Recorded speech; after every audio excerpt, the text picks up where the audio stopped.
জি আমাদের এখানে কিছু হুজুর আইছে কোত্থেকে আল্লাহ জানে, ওরা কয় মোহাম্মদও যা আমিও তা। নাউজুবিল্লাহ। কলেমার ভিতরে মোহাম্মদের নাম রাখা বেদাত। জি এখন হুজুর বিভিন্ন মসজিদও ওই শুধু লা ইলাহা ইল্লাল্লাহ লেখে, কয়েকটা মসজিদ দেখছি।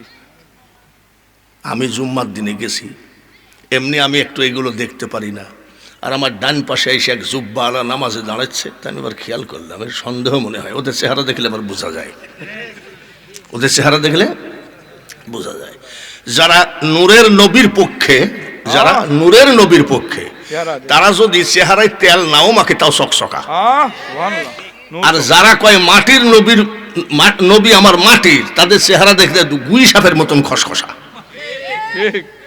ঠিক কিনা? তো দেখি আমি খেয়াল করতেছি, এ মাল তো দেখছি ওই দলের, তাকায় দেখি নিয়াত করতেছে। আমরা নিয়াত করি এইভাবে, আর ও নিয়াত করতেছে।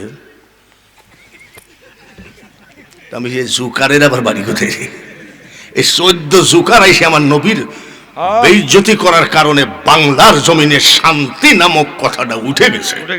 ঠিক। এক সময় ঘরে ঘরে মিলাদ হতো, ঠিক। এক সময় শবে বরাত আসলে ঘরে ঘরে মিলাদ হতো। এই মিলাদের বিরোধিতা যেদিন থেকে করা শুরু করেছে, যেদিন থেকে এরা বলছে নবীজির মুখে দুর্গন্ধ ছিল। নাউজুবিল্লাহ। কত বড় বেয়াদব, নবীজির মুখে নাকি দুর্গন্ধ ছিল। নাউজুবিল্লাহ।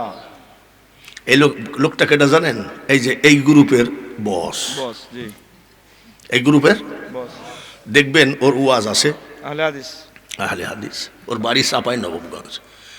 এর মা যে এই সন্তানটাকে কেন পেটে ধরলো, বলছে মোহাম্মদের মুখে দুর্গন্ধ ছিল। নাউজুবিল্লাহ। এটা কি মানা যায়? না। নবীজির মার নাম কি? আমেনা, মা আমেনা।